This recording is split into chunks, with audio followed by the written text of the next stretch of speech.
Enquanto o mundo está em guerra, ainda em pandemia, outros países estão implantando programas sociais efetivos, estão praticando juro baixo, estão injetando moeda na economia, estão incentivando a indústria. E o Brasil?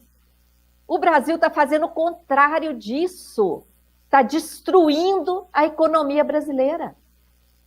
Nós estamos vivendo no avesso do Brasil que poderíamos ter. E temos dinheiro, temos cerca de 5 trilhões em caixa. Mas tudo isso está reservado para o rentismo.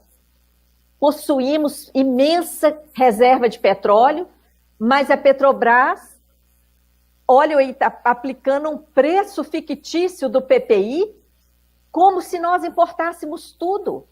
E quando produz inflação aí com aumento de combustível, aumentam todos os preços. Somos um dos principais produtores mundiais de grãos, de carne, mas metade do povo brasileiro se encontra em insegurança alimentar, e muitos passando fome, morrendo de fome. As indústrias fechando, o desemprego explodindo. E nessa conjuntura, os bancos batendo recorde de lucro e massacrando os seus trabalhadores, como vocês todos relataram aí. Esse paradoxo Brasil, tudo isso que eu falei, está em várias notícias, essas telas depois eu vou enviar aí para o Eduardo, para compartilhar com vocês. Eu pergunto, nós temos soberania econômica? Não. Mais da metade do orçamento federal está comprometido com o pagamento da dívida, que tem servido para subtrair recursos de áreas sociais, quando a dívida deveria aportar, a dívida deveria existir para gerar investimentos públicos, mas é um grande negócio. Até o TCU, o Tribunal de Contas da União, já falou que não tem servido para investimentos. A emenda 95 estabeleceu teto para todos os gastos, exceto para a dívida está fora do teto de gastos. O Banco Central Autônomo está aprofundando os privilégios dos bancos, elevando os juros, sob a falsa justificativa de combater a inflação.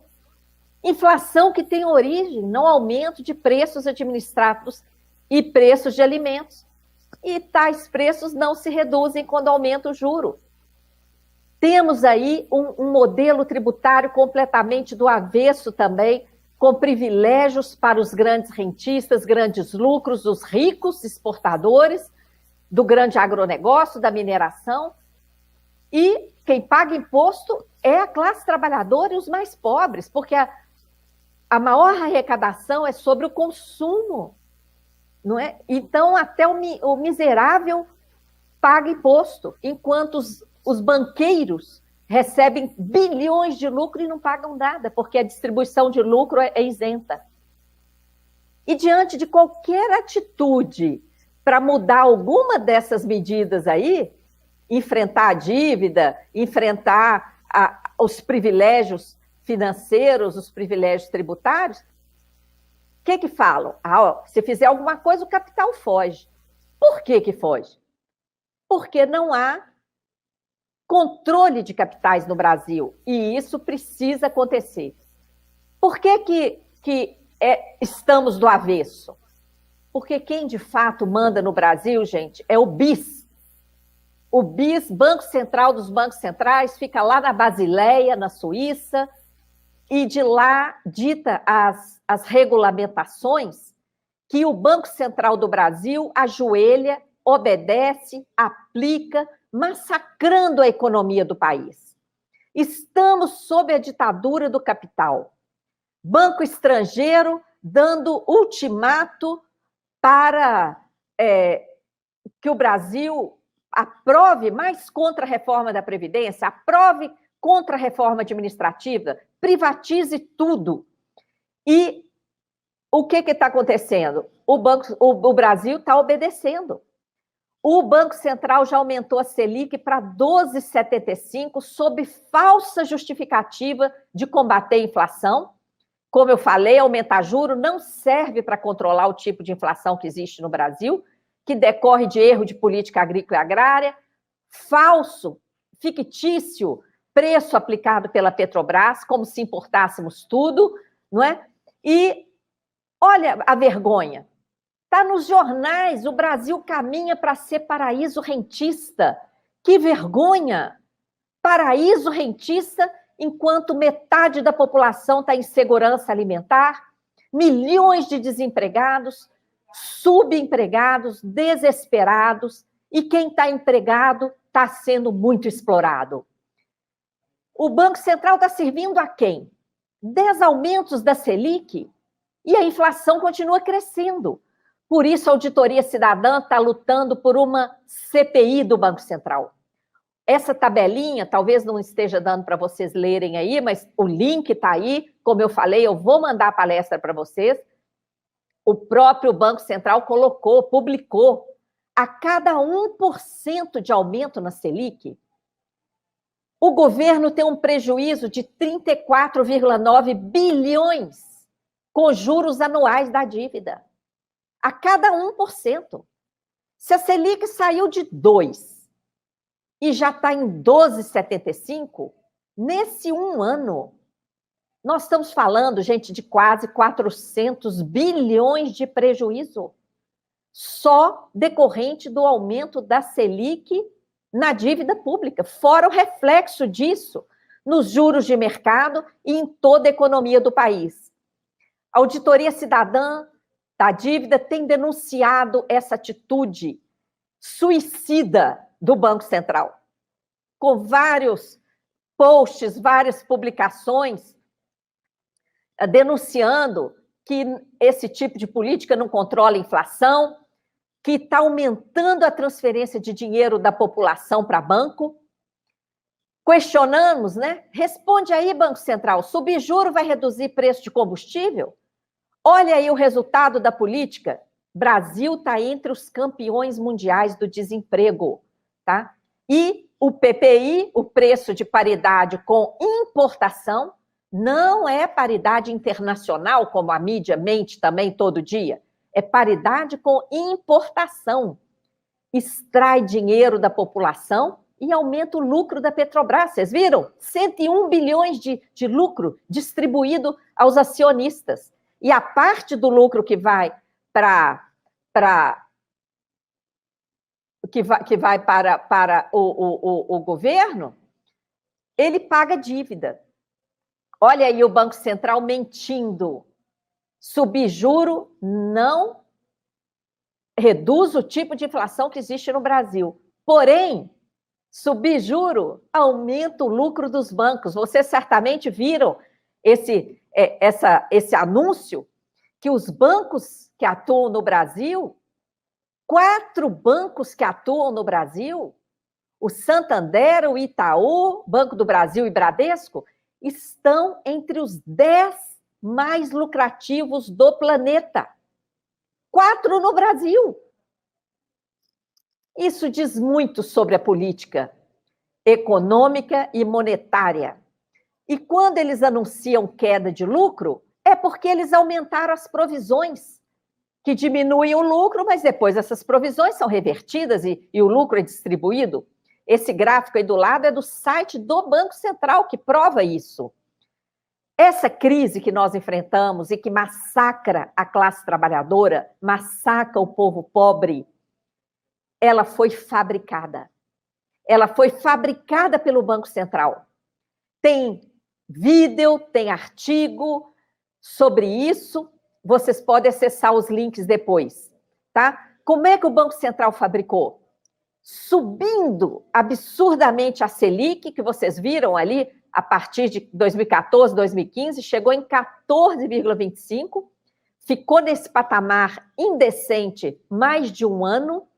Enquanto isso, aumentaram a remuneração da sobra de caixa dos bancos. As tais compromissadas, a mais de 1 trilhão. E agora estão fazendo a mesma coisa, aprofundando a crise. Por quê?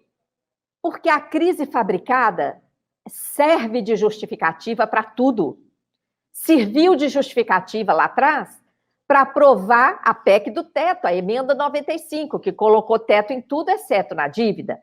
Serviu para aprovar as desonerações da Seguridade Social que prejudicam a nossa Previdência Social. Serviu para aprovar as contrarreformas trabalhistas da Previdência e agora administrativa. A crise fabricada tem sido a justificativa para aprovar essas privatizações insanas. Vocês estão vendo aí o que está acontecendo com a Eletrobras? E agora já começaram essa semana a falar o tempo todo em privatização da Petrobras? A crise serviu para justificar a autonomia do Banco Central, a entrega do Banco Central para banqueiro e várias outras medidas. Privatizar não é a solução. Nós temos aí, da mesma forma que nós temos lá na ferramenta, na nossa página, uma carta para pressionar parlamentares por uma CPI do Banco Central, tem também a ferramenta para pressionar contra a privatização da Eletrobras. Eu convido vocês para nos ajudar a divulgar isso, essas ferramentas. CPI do Banco Central, o Banco Central tem que responder sobre essa mentira que está falando para a população, disparando o juro, arrebentando a economia do país e trazendo lucro para os bancos, que eles simplesmente distribuem para os sócios, nem reconhecem as suas próprias categorias, como vocês têm relatado. Né? Vocês podem nos ajudar a divulgar essas ferramentas de carta para envio a parlamentares e ministros do Tribunal de Contas da União. Qual é a causa dessa crise que nós vivemos desde 2014? Se nós temos mantido em caixa dinheiro vivo, trilhões, chegamos a quase 5 trilhões no final do ano passado, na conta única do Tesouro, no caixa do Banco Central, em reservas, dinheiro vivo na gaveta. Não era para estarmos nessa penúria. Toda essa bolada está reservada para o rentismo. E essa crise fabricada está afetando também os demais entes federados. Tá? Enquanto toda a economia real está em crise, o lucro dos bancos seguiu aumentando. Nós temos uma novela na página da Auditoria Cidadã, Assalto aos Cofres Públicos. São 6 capítulos, vocês podem acessar lá depois. Tá? O rombo das contas públicas está no sistema da dívida. E o Banco Central tem uma imensa responsabilidade sobre isso, porque os mecanismos operados pelo Banco Central são os maiores responsáveis pela explosão da dívida e pelo rombo aos cofres públicos. O déficit está localizado no Banco Central. Só que, em vez de criar uma CPI para investigar o Banco Central e os mecanismos, as operações que têm causado a crise, o que o Congresso Nacional fez? Deu autonomia para o Banco Central e aprovou mais um mecanismo para remunerar a sobra de caixa dos bancos. Vocês sabem melhor do que eu que o dinheiro da sociedade inteira, das pessoas, das empresas e dos órgãos governamentais, está depositado nos bancos ou aplicado. E esse dinheiro deveria retornar à sociedade. Ele está lá nos bancos, os bancos têm que reservar somente o compulsório obrigatório, o resto deveria retornar para a sociedade a juro baixo, para o dinheiro circular na economia de forma saudável, garantindo investimentos, criação de novos negócios, geração de emprego, renda, acesso a crédito. Mas não, aqui no Brasil, o que está acontecendo? O Banco Central aceita toda essa bolada que nós chamamos de sobra de caixa, o que sobra depois do compulsório, e remunera diariamente os bancos. Por isso que os bancos não reduzem os juros ao mercado. Eles têm lá a remuneração diária. Desculpa. Eles têm a remuneração diária garantida pelo Banco Central, à custa do orçamento público. Dinheiro que devia estar indo para a saúde, para a educação, para a segurança, para a previdência, para a assistência, está indo para remunerar a sobra de caixa dos bancos. Só essa operação gera escassez de moeda na economia, porque a moeda que deveria estar sendo emprestada a juro baixo e circulando na economia está esterilizada no Banco Central, gerando juros somente para banco. Isso aí está explodindo a dívida pública e gerando um rombo aos cofres públicos, porque o dinheiro para remunerar, para essa remuneração, está saindo do orçamento federal. Até o Tribunal de Contas da União já afirmou no Senado que a dívida não serviu para investimento. Está aí o link, vocês podem assistir depois. Ora, se a dívida não serviu para investimento, ela serviu para quê? Para remunerar banco, para cobrir prejuízo do escandaloso swap, para cobrir os juros elevadíssimos, extorsivos, aplicados no Brasil, e vários outros mecanismos que a Auditoria Cidadã tem denunciado. Tem uma audiência pública aí, na mesma que o TCU estava e eu estava, denunciei para que tem servido a dívida pública, tem artigo, tem live, vocês podem acessar depois. Esse gráfico denuncia o gasto com a dívida pública federal quase dobrou de 2019 a 2021. Ano passado, quase 2 trilhões para pagar juros e amortizações da dívida. Uma dívida sem contrapartida, como diz o próprio Tribunal de Contas. E o que é mais grave? Muita gente, os neoliberais e muita gente aí que se diz de esquerda, mas não é, fala que essa dívida não é problema, que é só rolagem. Não caiam nessa. Está aí o link, o artigo em que a gente explica a falácia da rolagem. Tá? A dívida externa total do Brasil, que tem garantia pública, está em mais de 550 bilhões de dólares. Então, a dívida externa não foi paga, não acabou. Tá? A dívida interna está em 7 trilhões e meio, sem contrapartida. Cresceu de mecanismos financeiros ilegítimos e juro abusivo. E para quem a gente está pagando essa dívida? É tudo sigiloso. Nós só sabemos os grupos econômicos. E os bancos são os maiores credores dessa dívida, junto com os fundos de investimentos, que também estão nos bancos, e a Previdência. E a Previdência não é só a Previdência de trabalhador, não. Os fundos privados, aí, a Previdência privada dos bancos, está aí no item Previdência também. Então, o Tesouro Direto está ali, é 1%, está ali dentro do outros, tá? Então, gente, olha aí, não há transparência, a gente sequer sabe para quem deve. E por isso a gente reivindica a auditoria. Para esse ano de 2022, o rombo da dívida vai aumentar, conforme projeto aprovado no Congresso Nacional, vai para 56%. E o plano plurianual mostra o sucateamento geral do Estado. Chegou a sair na Globo. Lei orçamentária indica tendência de gasto menor e precarização dos serviços públicos até 2025. Gente, a dívida é o pano de fundo de tudo isso. E o grande capital já não quer somente apenas, entre muitas aspas aí, o juro dessa dívida ilegal. Ele quer instaurar aqui no Brasil a chamada securitização de crédito público, um esquema fraudulento que funciona como um consignado de recurso público. O dinheiro pago pelos contribuintes, os impostos que pagamos, sequer alcançarão os cofres públicos. Nesse esquema de securitização de crédito público, os estados, os municípios fazem alienação fiduciária do fluxo de arrecadação. É criada uma conta vinculada a esse esquema, nós vamos continuar pagando os nossos impostos, mas ele não vai chegar aos cofres públicos.